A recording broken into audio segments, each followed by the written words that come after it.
Alright, so it is taking a little longer than I thought it would for the starters video to come out. So I decided, hey, I may as well give you the quick character analysis I have for Fennekin in Typomaniac. And in fact, I'll actually give you my immediate thoughts on all of Typomaniac that I have here.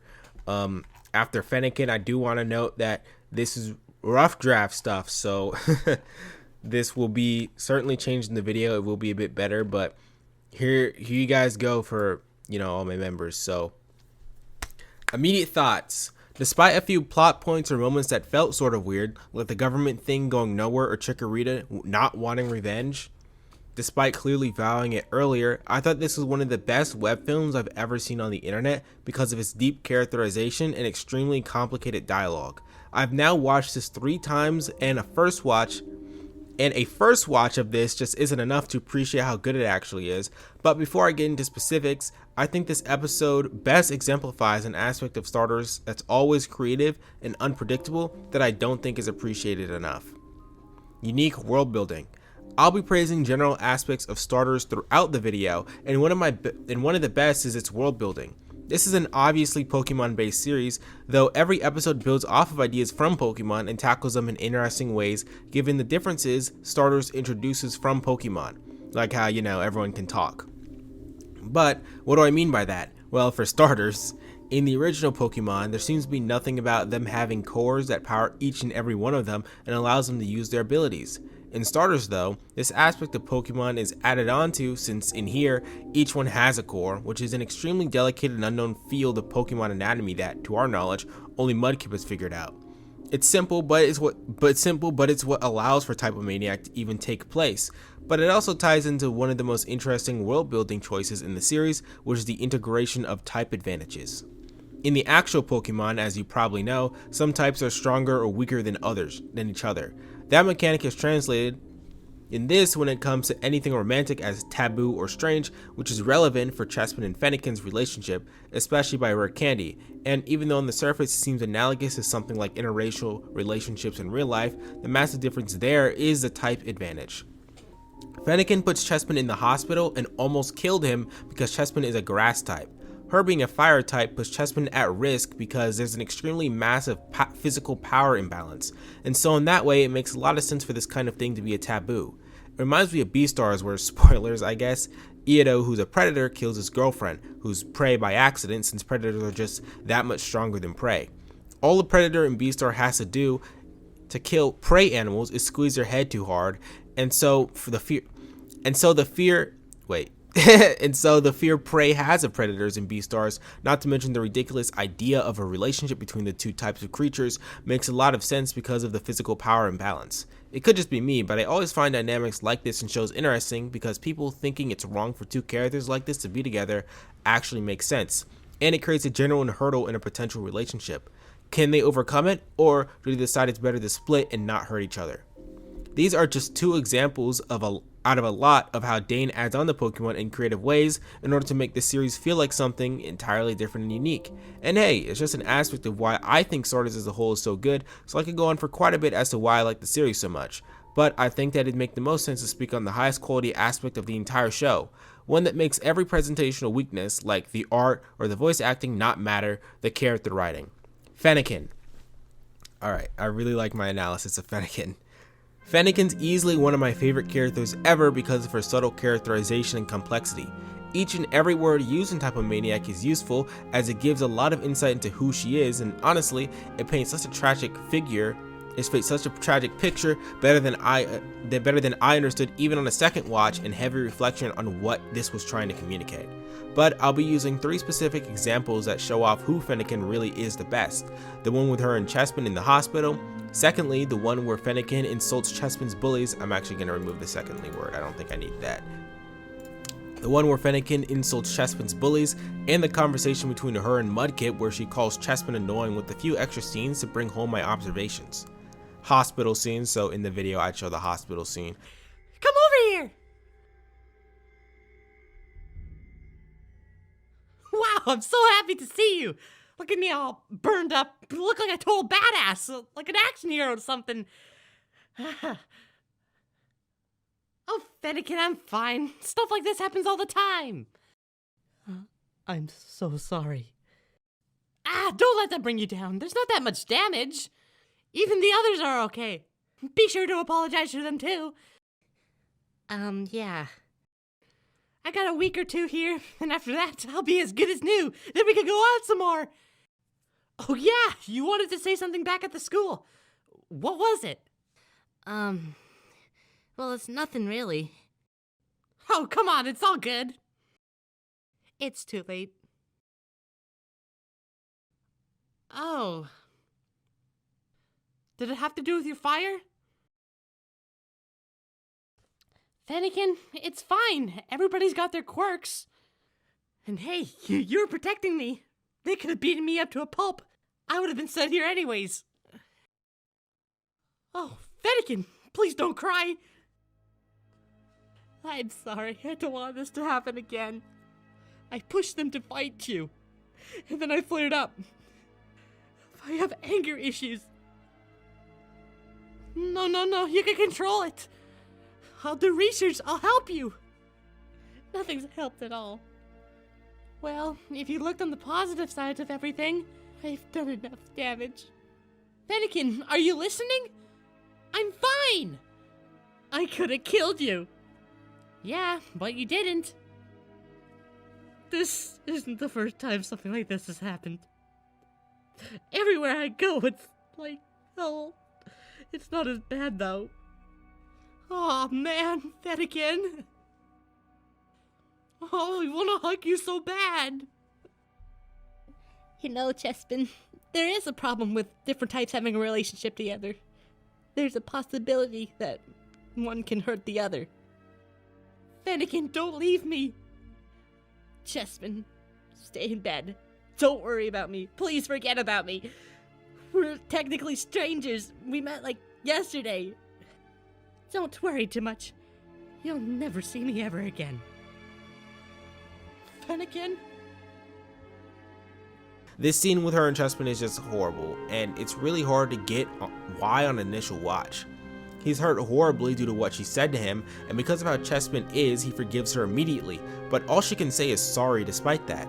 Chespin wants to know about what she was going to say earlier, since before she burned him up on accident, she intended to tell Chespin something, and instead of trying to comfort Chespin or worrying about him, she begins crying about what she did, despite Chespin, the victim of her attack, being right in front of her.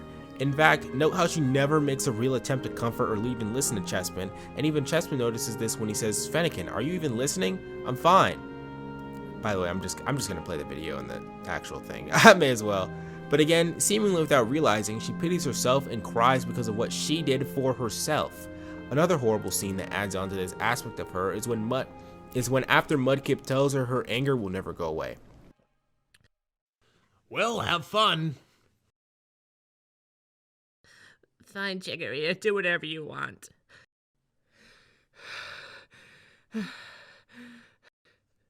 Both of us had third-degree burns. And you know, that hurts, man. Yeah. It's not cool making fun of us. We've got it hard. And you got your little life where everything is handed to you. I didn't deserve any of it, though. They just handed it to me. I didn't want it. To be honest, I don't even think I deserved anything in life. All I did was cause pain and misery. I don't deserve anything. The only thing I'll ever deserve is whatever you're going to do to me. Wow, Mudkip, you fucked her brain. What the hell is taking so long? Chikorita opens up to Fennekin about how making fun of them isn't cool because of what they went through, and about how it hurt to get those third-degree burns because they're also victims of what Fennekin did. But Fennekin just says yeah, and like with Chespin, begins feeling bad for herself instead of being truly sorrowful for what she did to Chikorita because she hurt them. When she cries, it's for herself. She feels bad for herself, and she's thinking about the consequences of what could happen to her and not the real harm she caused to others, which is something we see in the scene where she imagines Chikorita throwing her into a lake. The only one that doesn't feel for her is Mudkip, which totally catches her off guard, though I'll speak on this more in depth with how it relates to her later. Fennekin insulting the bully scene. Okay, I'll just play this one. Chespin, you're so stupid. But really? Crossbreeding at a school? Like, that's disgusting. Nothing like that, you fuckwad! Wow! Wow! Oh, Fennekin, calm down. It's just a joke. Wipe that smile off your face right now. It isn't funny. There's no need to get defensive. That's exactly what they want.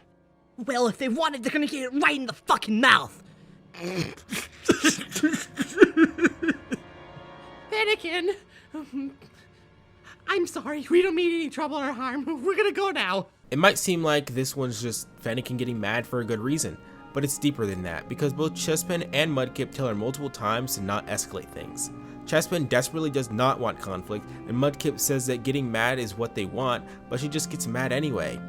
If she had actually taken their word seriously, then the entirety of Typomaniac wouldn't have ever happened, but it does because she doesn't really care about what others have to say or their inputs.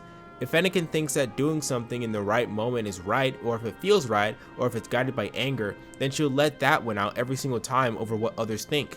And what makes it worse is that she says she wants to change, but if anything, an incident like this should have been the catalyst for one due to her almost killing 3 people. But it's not. Even after she loses her type, when she gets pressed by Squirtle, she ends up punching Chespin and choking Squirtle out. It's been 2 weeks since that point, and if she really wanted to change, wouldn't you think that she would have tried to dial it back, or she would have found some way to think about how to deal with situations that anger her? But the fact of the matter is that Fennekin says she wants change, but she doesn't. It's also why she totally ignores when Chespin says that he'll help her with her anger issues and do research. She doesn't really care because she'd rather pity herself and not improve this flaw in who she is. Chespin is annoying scene. Tell me what's wrong. I don't know. Why is everybody so fucking annoying? Yep. Nobody cares on who I am. They just like me because I'm famous. And you're sucking it in like the little bitch you are. Hey, what? You say everybody's annoying. Even Chespin? Well, yeah, all he cared about is how I got this way. No, you're not. You're lying. No, I'm not lying. Chespin is not annoying. He's a very intelligent, outgoing, positive Pokemon. How dare you even put him in the same category as those things? You barely even talk to him. Oh, believe me, Chespin and I exchange in conversations all the time. You're just too busy playing it off to the stupid paparazzis. You really want me to snap and tell the truth, don't you? Well, if you already broke the promise with Chespin, why don't you go for 2? I didn't break any of your promises. Chespin will forgive me. Really? From your assumption, Chespin is stupid and gullible, when he's the only one that actually guessed correctly. This one hits you powerfully because each and every time before and after, her crying worked on everyone. She got Chespin to try and comfort her despite him being her victim, and Chikorita's group felt bad for her after she started crying because it seemed messed up. But because of how Mudkip is, he flatly sees her as sucking up to the popularity she's gained due to her type change. And what cements her emotionally as basically fake is when in that scene she doesn't react with more crying, total shock, or more self-pitying. Oh, and what cements her emotions as basically fake, okay, that's what I meant, is when in that scene she doesn't react with more crying, total shock, anger, and more self-pitying. She instead just says, hey, what? Because what she's attempting to do is Mudkip, because what she's attempting to do with Mudkip isn't genuine. Okay, wait. Because she's trying to do something, because her emotions here and in previous scenes served a purpose that isn't effective on Mudkip. I think that sounds slightly robotic. Let's see. Because her emotions here and in previous scenes served a purpose that is ineffective on Mudkip. Oh, I fuck with that actually. Yet I don't think that her doing all of this is intentional because she can't self-reflect. When Mudkip tells her that she broke the promise When Mudkip tells her that she broke the promise she made to him about being Chespin's friend, she doesn't even get how she did it. It's because she was focused on being on TV and gaining popularity and fame for a little while instead of at least visiting Chessman often in the hospital over the course of his recovery like how an actual friend would do. That's how she broke the promise, because she doesn't truly respect Chessman. She calls him annoying and knows that he'll always forgive her for anything, so even though it isn't a more predictable way of a more commonly executed, what is a word for like saying something that's commonly executed and expected or common? Yeah, that feels right. She calls him annoying and knows that he'll always forgive her for anything, so even though it isn't an expected or common way of walking all over someone, that's what she does to him. With everything laid out like this, it lets us realize that even though Mudkip is evil, he's right. Mudkip talking about Fennekin clip at the end. She is self-centered, manipulative, and internally unwilling to change, yet she's not self-aware or smart enough to truly see her flaws. She thinks that she just has anger issues and that's it. The key part of why she works so well as a protagonist despite being so horrible is precisely because she's not self-aware enough to realize these flaws. She just lives it out. And to some extent, kinda isn't her fault. And her not doing this maliciously still allows for you to have reasonable. She just lives it out, and her not doing this maliciously still allows you for you to have reasonable empathy for her. She makes sad situations in front of her victims about herself. She doesn't even understand how she broke the promise to Chessman, or that she really sees him in the same way as everyone else, and she never thinks about anyone but herself. But I think the best thing about her is that this manipulation works on the audience because it's portrayed flatly, and everyone aside from the literal serial killer villain feels bad for her. Nothing in the show implies anything about the character of Fennekin, whether you should like her or not, so when Mudkip exposes her for being a terrible person, it feels cruel. But after a few rewatches, you get what he's getting at. Fennekin is not only a deep character, but she's an incredibly well executed one that I've been thinking about for days after finishing Typomaniac for the third time, because I haven't seen anything like this. I haven't seen one like this in anything I've watched so far. So she alone makes Typomaniac worth checking out if you haven't already. Alright, so damn, this video is 12 minutes. I will go on ahead and give you my Mudkip and Chessman sections. Do note that I repeat myself quite a few times because in these initial drafts I was really trying to get, it's a draft, right? I'm trying to get the idea of what I want to say out. I think the Fennekin section is really good. It's probably going to be largely unchanged, but do note these sections are going to be shorter and they're going to be pretty different and probably better ordered. So, Mudkip. He easily says the least in the episode, but every one of his conversations communicates something notable about his character. Throughout the episode, Mudkip is shown to be highly logical and detached from emotions in general. We see this with his general interactions with Fennekin and the fact that he only ever gets angry twice in the series. Episode. He gets angry in Rare Candy like 3 times, I think. Plus, he has a massive disregard for his life since he tells Fennekin to tell everyone his secret, and he often thinks neutrally about ending himself. But the most notable thing he feels but doesn't understand his motivation. Mudkip from the start to end never actually understood what pushed him to do everything that he did, even though the entire episode centers around what Mudkip chooses to do despite him being a very passive and honestly reactive character. I say he's passive and reactive because while his actions are the most impactful in the entire episode, he doesn't do that much.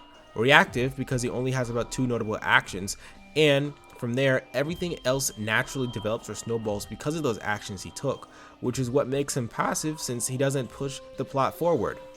It's mostly Fennekin and Chessman doing that, with Mudkip occasionally coming in to talk to Fennekin or Chessman, and his second notable action is him deciding not to hurt Chessman or the other Pokemon, which leads to his downfall and imprisonment. But through these actions, we as an audience understand his motivation.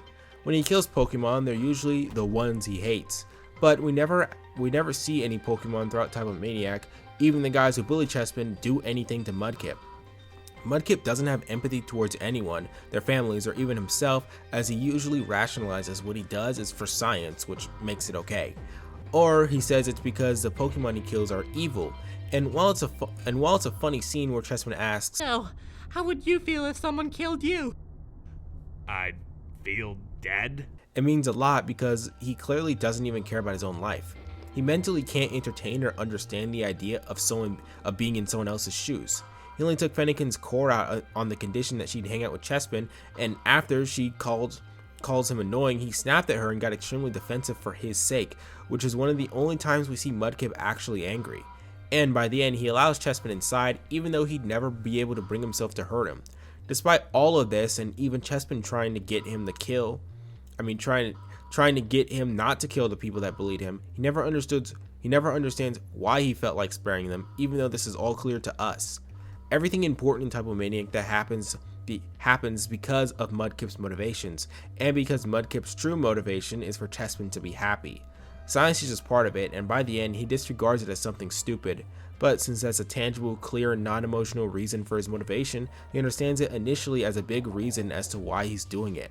When it gets emotional though, as in with Chespin, he can't understand it because Mudkip is emotionally deficient. There's something wrong with how Mudkip thinks, which is why he flatly sees the flaws with Fennekin, even though nobody can see them, and it's why he feels like there's no reason to get involved with the drug-addicted kids, even though Chespin's talking to them and they don't like him. He doesn't think there's a point because it doesn't emotionally bother Chespin, and later he's probably already planned to kill them. And it's not only that, and it's not only just that Mudkip's friends with Chespin and he cherishes, and it's not only just that Mudkip's friends with Chespin and he cherishes that. That is a awkward sentence. Holy shit. Mudkip's dependent on Chespin because he thinks that he's special and he's the only one who decided to become friends with him. It's not a regular or healthy friendship in any sense, even though Mudkip's main motivation is protecting Chespin at the end of the day. His dependency is why he tries to emotionally manipulate Chespin into allowing him to kill Fennekin and the other kids with suicide, and it almost drives him to putting Chespin to sleep as well, though he can't bring himself to do it. When he cracks in the scene too, we see Mudkip for the first time vulnerable. Despite him being unable to connect with people, he feels like he has to make excuses for what he does by calling himself good and the ones he kills bad, and again, Chespin is all part of that. Mudkip's another shockingly complicated character with a lot of layers, just like Fennekin, and he's the main catalyst to everything that happens in Typomaniac. Like Fennekin, he has flaws that he doesn't even understand, but unlike her, a person who's manipulative and self-centered without realizing it, the things Mudkip does in this series makes him an extremely reprehensible villain. Though because of how interesting of a character he is, and because of Chespin's ties to him, it's difficult not to feel for him and Chespin when they go through bad things. Finally, I want to talk about who seems like the simplest character by far, but he actually has some depth to him that you wouldn't expect. Alright, Chespin. Fennekin's my favorite. It's either Mudkip or Chespin. That's my site. It's hard. I don't know. Chespin. He's a secondary main character to Fennekin and serves as a core or tie between Mudkip and Fennekin, since a lot of what they do is dependent on him. Chespin's a bit of a weird kid who has a hard time fitting in. He's overly positive, optimistic, and forgiving as he tries to see the best in everyone.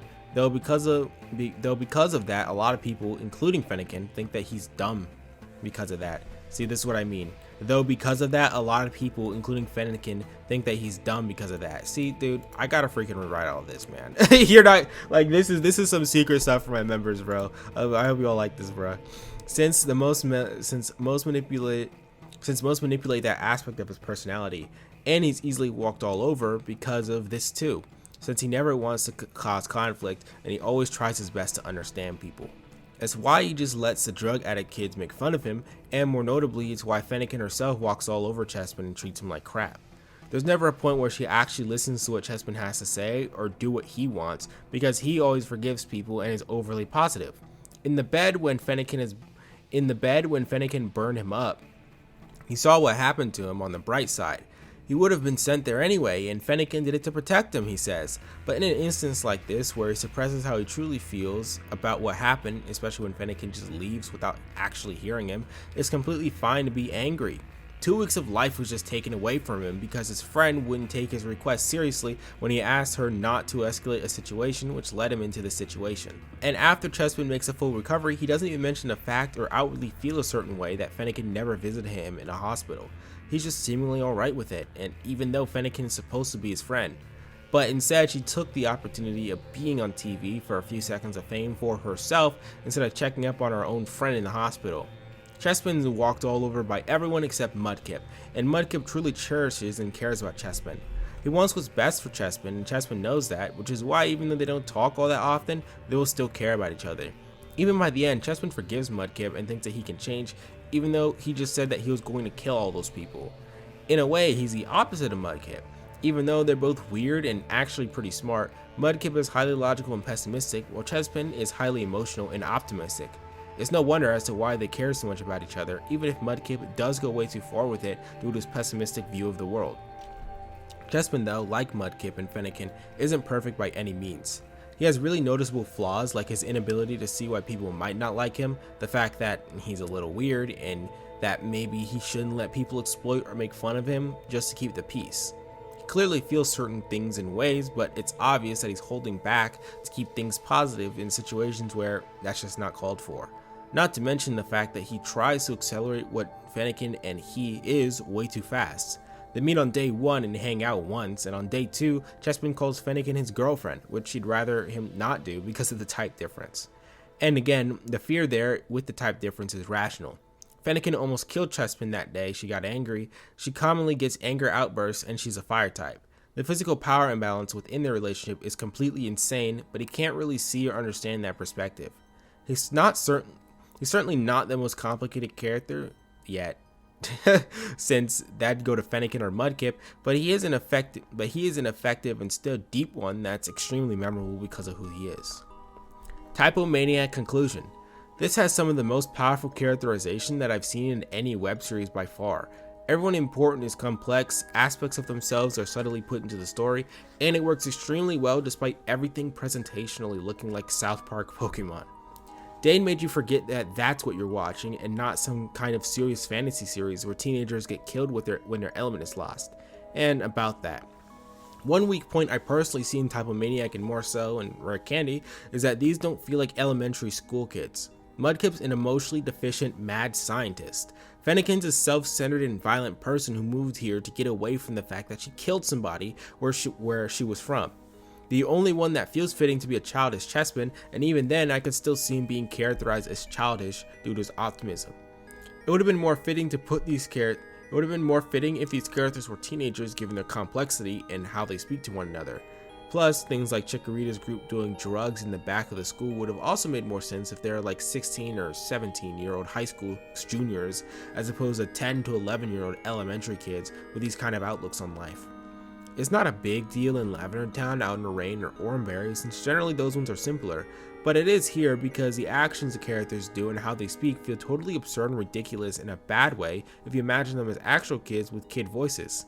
It's not a big issue, but it is something I noticed and still took issue with. So I desperately need to rewrite those 2 sections. Holy crap. Gosh, I need to rewrite those sections. But right now, I want to go ahead and give you guys this little video teaser because I am working hard on this video. I've got the Lavender Town video. I got the Lavender Town analysis done, and I'm almost getting the Typomaniac analysis done. Man, so then that means I have to do Out in the Rain. Wow, that's okay. So I got to do Out in the Rain, Rare Candy, and Wild Oranberries. And that's pretty much it. And I could just talk about Ditto Disaster about what it is, but that wouldn't be too. So I think the best thing about Out in the Rain is the longest one. That'll be kind of annoying to analyze, but it's not that deep. So I'm not gonna have like these super long, like with the Lavender Town. I'll show you. I didn't rewrite these Lavender Town sections yet. I'm gonna save that for later. But I say the story makes 0 sense, and I just talk about the story, but I don't talk about like specific characters and stuff. Unlike this, where I'm basically just talking about the characters. So this video isn't super duper long, but as you can see, this is definitely gonna be one of my longer videos. It might be my longest video, actually. I don't know. I feel like this has potential to be longer than that Terrible Mouse one that I made, that first video that really put me on the map. But yeah, I hope that you guys enjoyed this basically beta section, in-depth section, or what the hell, in development section of the the starters video. I almost said Typomaniac video. Shit, dude. This is it. I didn't even read you guys a summary. Like, this is so long, it could literally be its own video by itself. This is a big ass video, dude, and I've got like 7-8 days to do this, and really I've only got today, Sunday, and Monday if I really uber super duper lock in on this free. So yeah, hopefully I can get this video out in the next few days. Writing takes a longer time than you would expect. I can edit a video in like 3 days, but writing, gosh, it takes a while, and it's actually really draining, man. I've been super tired, but yeah, I hope you like this snippet. I'm gonna upload this like right now with really minimal editing, and yeah, I'll see you guys later.